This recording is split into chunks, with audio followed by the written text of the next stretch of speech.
Chapter 13.1 covers what is RNA and how RNA differs from DNA, and then it delves into the connection between DNA, RNA, and your traits.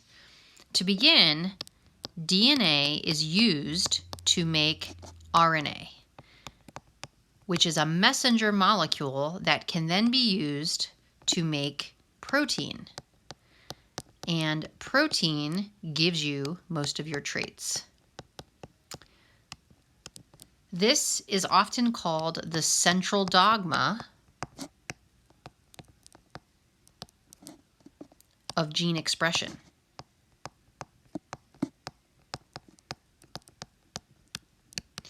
We'll get into the details of how this works in these notes and another set of notes that will follow, because these notes are going to be broken into two parts. So today we're going to focus on DNA and how it differs from RNA, and how DNA is used to make RNA inside the nucleus. A little bit of background: DNA has segments called genes, and we've talked about this before. A gene is a section of DNA. So if this is DNA, if you were to, map a certain region, and that region codes for one trait, you call that area a gene. So genes control the traits of an organism.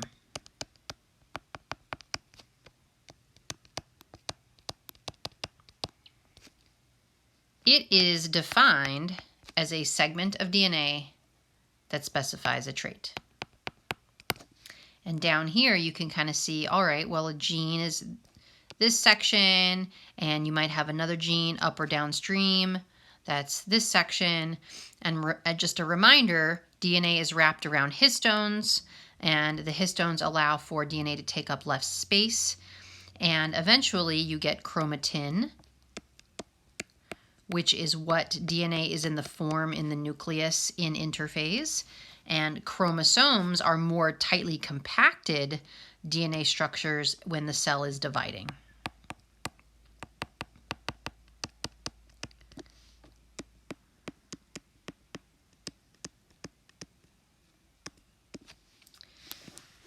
So, protein gives an organism most of its traits, and genes say the order of the amino acids. So what is so important about genes is how you put the amino acids together to actually get the protein. There are many functions of proteins, and we talked about this back when we covered macromolecules. But just again, a reminder, some proteins are metabolic, like enzymes. Some are structural, they comprise the cell. Some are found on the cell membrane that allow materials to move in and out of the cell or identify the cell. Some belong to your immune system. So proteins provide many different functions, and it's genes that code how to put those proteins together. Now, DNA cannot leave the nucleus, but it has to send instructions to ribosomes, which are in the cytoplasm. And if you remember, ribosomes are the organelles that make protein. So if you were to draw this, you've got the nucleus, and inside the nucleus you'd have DNA, and if you guys remember, we had endoplasmic reticulum would be out here, and on the rough ER you have ribosomes. And it's these ribosomes that make protein. But here's the rub.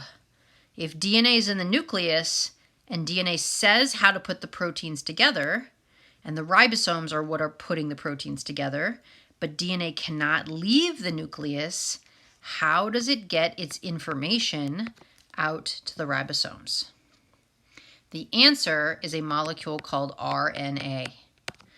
RNA is a messenger molecule that can take the message from DNA and bring it out to the cytoplasm to make protein. And again, once that protein is constructed, it can give you the traits that you have or any organism has. Now, a little bit of background about RNA. RNA is a nucleic acid very similar to DNA. It is made up of nucleotides. If you remember, nucleotides are a sugar, a phosphate, and a base. RNA has those same three components, a sugar, a phosphate, and a base. However, there are three main differences. In DNA, the sugar was called deoxyribose, but in RNA, the sugar is called ribose. There is only one strand of RNA instead of two strands. So RNA does not have two sides to it like DNA. It only has one side, and the bases are sticking out from that, and there is no other side to it. So it's single-stranded, not double-stranded. And there is a different base in RNA. Instead of thymine, which is found in DNA, thymine is substituted with a different base called uracil. U-R-A-C-I-L. So, the four nucleotides, or I should say, the four bases in the nucleotides are A, U, G, C, not T. A nice little diagram that gives you a visual to compare DNA and RNA is found here. You can see single strand,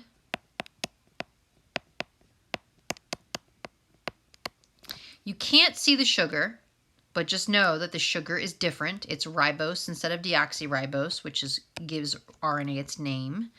And the base uracil is found in RNA instead of thymine. There's actually three different kinds of RNA found inside the cell. They all have the same composition molecularly, but their jobs are slightly different. The first is called mRNA, and mRNA is the most important that we're going to be talking about, along with tRNA, which is the next one. mRNA, the M stands for messenger.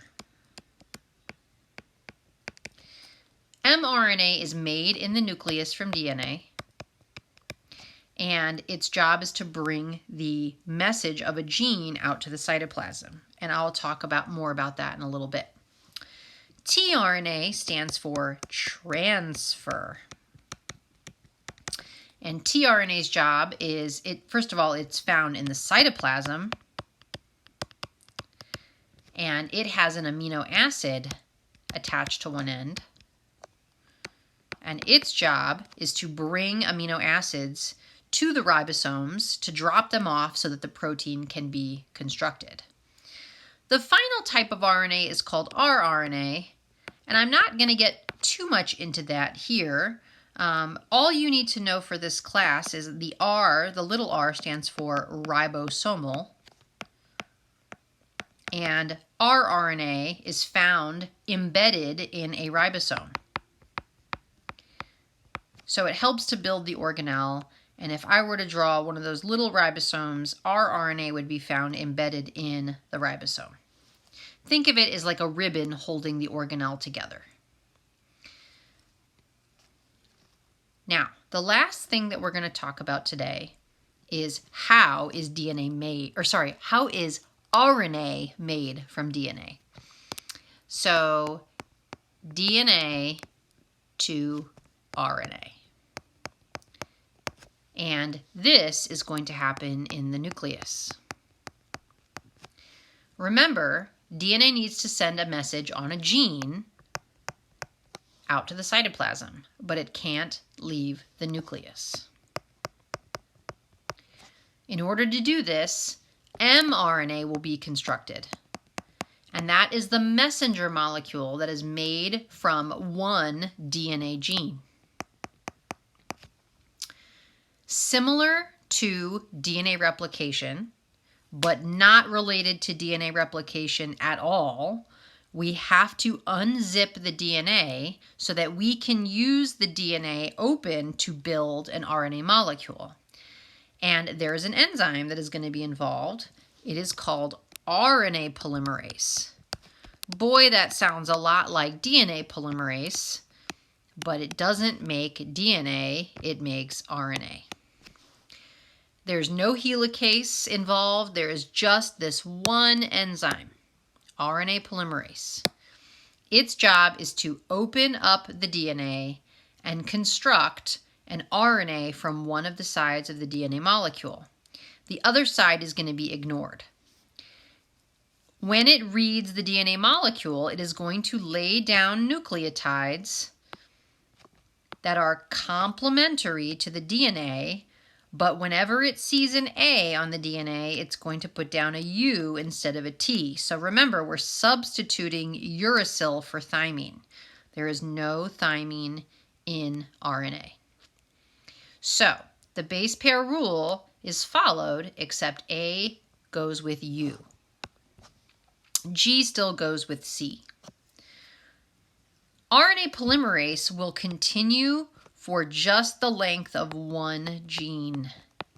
It does not make a copy of DNA because it is not copying DNA. It's technically just making a copy of a gene, and it's not even a DNA copy. It's an RNA copy of the gene. Once the DNA's gene is converted to mRNA, the mRNA is released from the DNA, and the DNA will rewind back together.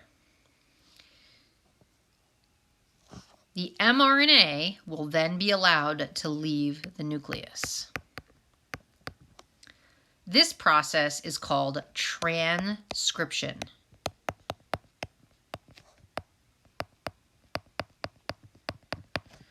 The DNA language is being transcribed onto the mRNA molecule. The mRNA will then leave the nucleus and head to a ribosome in the cytoplasm. But that information is for another day. So down here, let's just practice a little bit.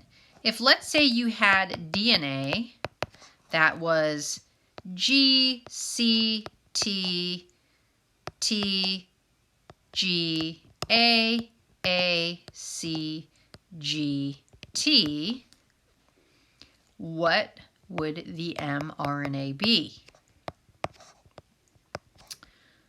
Well, the answer is the complementary base to each of these bases in the DNA.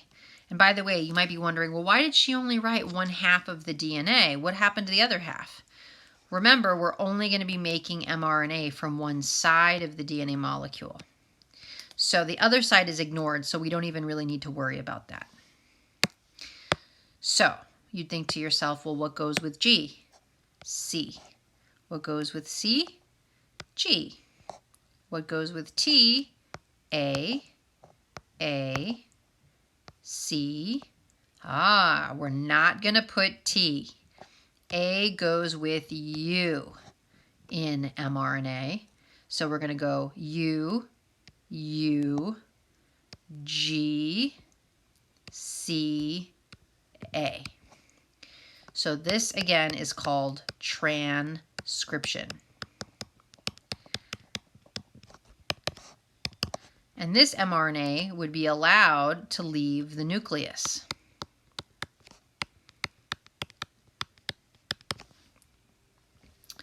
When we return, we will then talk about what happens next. What's going to happen to this mRNA out of the nucleus in the cytoplasm.